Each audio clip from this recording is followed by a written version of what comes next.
today. She is the culinary director of the Today Show, which means she oversees all the food segments, and she's an amazing cook, and she is the most organized person you have ever met. We have ever met. At least in the studio. And we're so glad to have her today. She's going to show us how to make her recipe for salted caramels. So thank you so much for coming to Brooklyn. Oh, thank you. Thank you for having me. I'm really excited to be here. So the first thing we're going to start with, obviously, is making the caramel. Now, you know, I don't love using corn syrup, but the thing is, the corn syrup really does help with the viscosity of the caramel, and it helps prevent crystallization. Oh. A little bit of water. Now, what the water does is help this get very fluid, and we want to cook this on a medium to medium low to start with because we want all the sugar to dissolve. Now, what's your take on stirring? This stage is fine. This is all visual. We're gonna go on color only. Oh, yeah. love that. Right. Love it. Right. Yeah. Now, Because I always get freaked out by thermometers because they never attach correctly. I always don't trust them. I feel like I have a very You have to just lift them from the stressful bottom. relationship. Make sure they're not too hot. Or you always wonder if this is the day your thermometer broke. you Right. know? Yes. Right. It's hard to tell when the sugar's completely melted, but I can tell when it splashes up against the side of the pan. See that? There are no more little hard crystals sticking. Oh. And then now this is perfect. It's starting to bubble, and we're at this point. I'm just going to do one more little stir and put the spatula down, and now no more stirring from this point. Oh, okay. I'm going to turn it up a little bit and going to let that go for.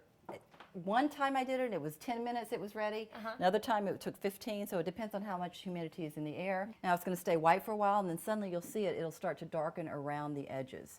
And once it starts darkening, the bubbles will also go down, so you'll be able to see the clarity of it.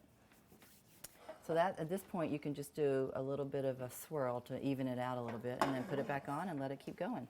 You want the whole mixture to get to what's called a medium amber. Keeps the caramel sort of soft and chewy. If you like a deeper flavor and a firmer caramel, you can go to dark amber. Anywhere along this way, we could have a hard crack stage, but you could take this and make a caramel sauce simply by adding more cream. Oh, there we are. Okay, ooh, that was fast. Yeah, all right. Now it's going to bubble wildly, so yeah, go ahead and add the butter. Oh my gosh, yum.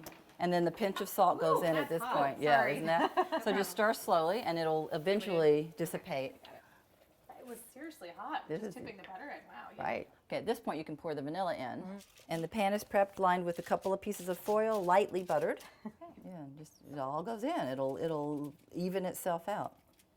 What we just made was a basic butter caramel, which you can leave as is. But if you want to make a salted caramel, which has the little flakes of sea salt on top, you would then do that now. Okay, then you got to let that set. That's the hard part. You got to wait. How long does it take? Is it? It takes a good hour. Yeah. If you've got a basic cool room temperature. Otherwise, you could also let it set overnight. I mean, if you wanted to cut it the next day, whatever. But it needs a good hour, sometimes two, to set completely. So here we've got the caramel that's set in the pan, and as you can see, we couldn't decide what we wanted to do.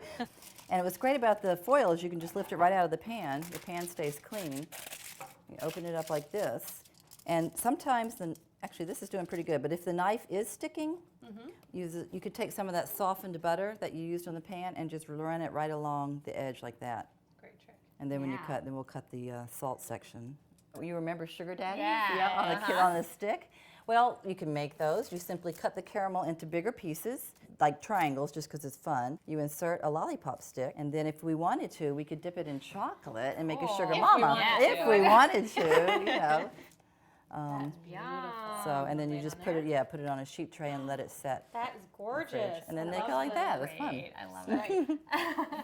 Well, thank you so much. Oh, you're welcome. This is so much great. fun. It was I've been really- watching your website and I just adore it. So I was Aw. really happy when we could do Well, you'll this. have to come back. Yeah. Okay, good. I'd love to. Great. Thank All right. you. Thanks, Bianca. You're welcome.